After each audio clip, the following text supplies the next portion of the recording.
The West is clear it wants to stop dependency on Russian oil, but actually doing so is more complicated. European countries have been asking Canada for help. What we can do in the immediate term is very limited just because we didn't invest much since 2014 in the Canadian industry. Thursday, Canada announced it can increase oil and gas production by the end of 2022 up to 200,000 barrels of oil a day and up to 100,000 equivalent barrels of natural gas. We recognize that replacing Russian oil and gas in the short term is going to be important. Canada can play perhaps a modest role in that, but our commitment to reaching net neutrality by 2050, to hitting our climate commitments by 2030, remains as firm as ever.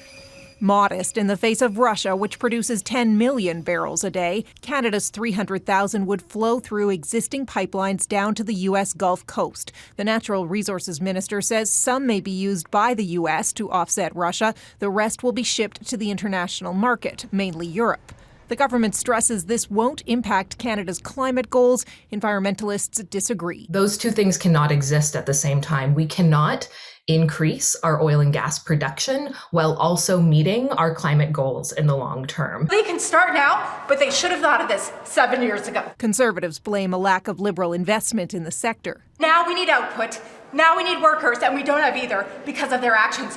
We are paying the price. While the U.S. and allies discuss the possibility of a further release of oil from storage to help calm markets. With respect to the emergency stockpile, these are ongoing discussions, and all those tools are certainly on the table.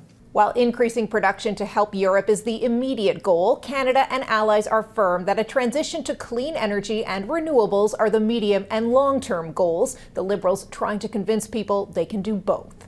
Abigail Bimman, Global News, Ottawa.